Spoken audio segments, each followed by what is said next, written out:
तो फ्रेंड्स शाहरुख खान रानी मुखार्जी प्रीति जिंटा अभिषेक बच्चन अमिताभ बच्चन कभी अलविदा ना कहना মুভির কিছু ইন্টারেস্টিং আননোন ফ্যাক্ট আমি ভিডিও লাস্টে শেয়ার করব। খুবই ইন্টারেস্টিং, স্কিপ না করে ভিডিওটা পারলে পুরো দেখো। সাথে সাথে এই সিনেমার বাজেট কত, বক্স অফিসে কত কালেকশন করেছিল, বক্স অফিসে কি বডি টেনেছিল তাও শেয়ার করব। আর পার্সোনালি এই সিনেমাটা আমার কেমন লেগেছে তাও শেয়ার করব। সো ভিডিওটা পুরো দেখো, আর যদি ভালো লাগে তাহলে একটা লাইক অবশ্যই করে দিয়ে যেও। So friends, welcome back to my channel. আজ 11 আগস্ট 2025 সোমবার, মেঘলা ওয়েদার, মনে হচ্ছে বৃষ্টি নামবে। আর সবাই মাঝখানে এই ভিডিওটা শুট করছি। সো ফ্রেন্ডস, কবি অলবিদা না कहना আজ থেকে 19 বছর আগে 2006 সালের 11 আগস্ট রিলিজ করেছিল। মুখ্য চরিত্রে ছিল অমিতাভ বচ্চন, শাহরুখ খান, রানী মুখার্জি, অভিষেক বচ্চন, প্রীতি জিন্টা, এক্সটেন্ডেড ক্যামেরা রোলে অর্জুন রামপাল, কিরণ খের, আরো অনেকে ছিল। কবি অলবিদা না कहना একটা মিউজিক্যাল রোমান্টিক মুভি। প্রডিউস করেছিল হিরু ইয়াশ জোহর, করণ জোহর, ডাইরেক্ট করেছিল করণ জোহর। মিউজিক দিয়েছিল শঙ্কর এহসান লয়, গান লিখেছিল জাভেদ আখতার। যদি বাজেট আর বক্স অফিস কালেকশন নিয়ে আলোচনা করি, কবি অলবিদা না कहना বাজেট ছিল 48 কোটি, আর এই সিনেমাটা overall net India life time collection করেছিল 45 কোটি।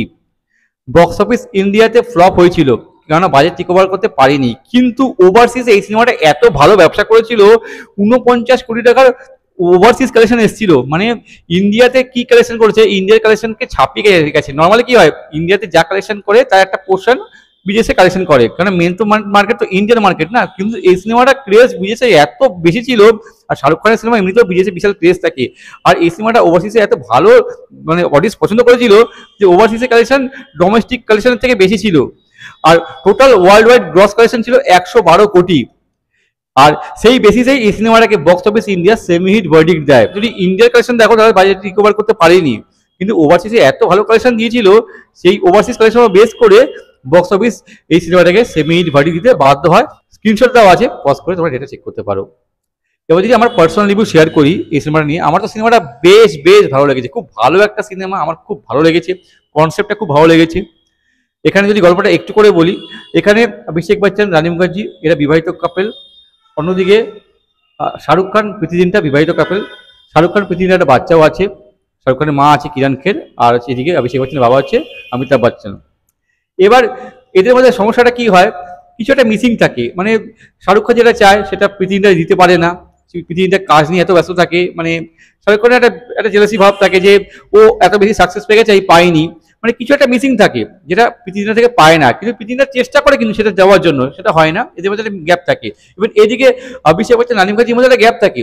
অভিষেক বচ্চন যেটা চায় সেটা রানী মুখার্জি সেটা এড়িয়ে যায়, আবার যেটা রানী মুখার্জি চায় অভিষেক বচ্চন দিতে পারে না। এইভাবে এদের মধ্যে মিসিং থাকে। যখন নাকি রানী মুখার্জি, শাহরুখ খান এরা মিট করে, ওই যে মিসিং জিনিসটা থাকে ওরা দুজনের মধ্যে খুঁজে পায়, একে অপরের মধ্যে খুঁজে পায়। ওদের মধ্যে আবার বন্ধুত্ব হয়, এবার সেই বন্ধুত্ব ভালোবাসায় পরিণত হয়ে যায়। এরপরে কি হয় বস, এই নিয়ে টোটাল সিনেমাটা। আমার তো খুব ভালো লেগেছে কনসেপ্টটা। এই লাভ অ্যাঙ্গেলটা একটু অন্যরকম দেখানো হয়েছে। মানে ভালোবাসা তো অন্যরকম হয় না, এখানে ভালোবাসার অন্যরকম অ্যাঙ্গেল দেখানো হয়েছে। আমার তো খুব ভালো লেগেছে সিনেমাটা। লোকেশনগুলো খুব ভালো ছিল, বিদেশের ব্যাপক লেগেছে। এবার যদি পারফরমেন্সের প্রসঙ্গে আসি, ফার্স্টেই বলবো শাহরুখ খান আউটস্ট্যান্ডিং পারফরমেন্স। শাহরুখ খান ব্যাপক কাজ করেছে, অভিষেক বচ্চন ভালো অভিনয় করেছে, রানী মুখার্জি খুব ভালো অভিনয় করেছে সিনেমাতে, প্রীতি জিন্টাও খুব ভালো কাজ করেছে। আর এক্সটেন্ডেড ক্যামেরা রয়েছিল অর্জুন রামপাল। ছোট রোল ছিল কিন্তু অর্জুন রামপালও ঠিকঠাক রোলটাকে জাস্টিফাই করেছে। কিরণ খেরের কাজ ভালো, তবে সবাইকে ছাপিয়ে গেছে আমার মতে অমিতাভ বচ্চন। Outstanding performance. আমার তো অমিতাভ বচ্চনকে ব্যাপক লেগেছে এই সিনেমাতে। অমিতাভ বচ্চনের ক্যারেক্টারটা ব্যাপক ছিল, একটু প্লে বয় টাইপের ক্যারেক্টার, আউটস্ট্যান্ডিং। মানে অমিতাভ বচ্চনের জন্যই সিনেমাটা বেশি ভালো লাগে। অমিতাভ বচ্চনের ক্যারেক্টারটার জন্য ব্যাপক লেগেছে অমিতাভ বচ্চনকে এই সিনেমাতে। সব থেকে সবাইকে ছাপিয়ে গেছে অমিতাভ বচ্চন, ব্যাপক লেগেছে। এই সিনেমা ইমোশনে ওয়ার্ক করে খুব ভালোভাবে, আর খুব ভালো লাগে। কমেডিও কিছু ক্ষেত্রে ওয়ার্ক করে। ওভারঅল খুব ভালো একটা সিনেমা। এই সিনেমাতে রানী মুখার্জি আর শাহরুখ খানের কেমিস্ট্রি খুব ভালো ছিল, ব্যাপক লেগেছে দুজনকে একসাথে। ইভেন পোর্শনে প্রীতি জিন্টার সাথে শাহরুখ খানের কেমিস্ট্রিও ভালো। তবে এই সিনেমার গানগুলো অসাধারণ, সবকটা গান ভালো, এখনো শুনতে ভালো লাগে। আউটস্ট্যান্ডিং গানগুলো যখন ফিল্মের জার্নির মাঝখানে আসে, ব্যাপক লাগে শুনতে। ওভারঅল খুব ভালো একটা সিনেমা। যদি না দেখে থাকো এই সিনেমাটা দেখো, আশা করছি তোমাদের খারাপ লাগবে না, ভালোই লাগবে। আর কেমন লাগলো কমেন্টে অবশ্যই জানিও। এবার কিছু ইন্টারেস্টিং আননোন ফ্যাক্ট। ফ্রেন্ডস, এই সিনেমাতে প্রথমে রানী মুখার্জি রোলের জন্য কাজলকে অফার করা হয়েছিল, কিন্তু কাজল ওই সময় ফানা মুভি নিয়ে ব্যস্ত ছিল, এই জন্য রোলটা করতে পারেনি। এবং রানী মুখার্জিকে প্রথমে প্রীতি জিন্টা রোলের জন্য সাইন করা হয়েছিল, কিন্তু যখন কাজল সেই রোলটা করলো না, তখন রানী মুখার্জিকে সুইচ করিয়ে দিয়ে কাজলের রোলটা দেওয়া হয়। রানী মুখার্জি যে পার্টটা প্রথমে প্লে করতো সেই রোলের জন্য প্রীতি জিন্টাকে কাস্ট করা হয়।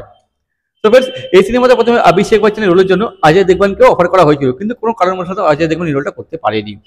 সো फ्रेंड्स, যদি ভিডিওটা ভালো লাগে তাহলে লাইক করো, শেয়ার করো, চ্যানেলে নতুন থাকলে সাবস্ক্রাইব করতে পারো। যদি কোনো সিনেমা সম্পর্কে জানতে চাও তো আমায় কমেন্ট করে পাঠাও, আমি চেষ্টা করবো সেই সিনেমা সম্পর্কে ভিডিও বানাবার আর তোমাদের সকলের সাথে শেয়ার করবার জন্য। ততক্ষণ যেন বিরতি নেবো, তোমরা প্রত্যেকে ভালো থাকো। টাটা, বাই, জয় হিন্দ, take care and stay cool man. না দেখে থাকলে সিনেমাটা দেখো, তোমাদের প্রত্যেকে আশা করি ভালো লাগবে।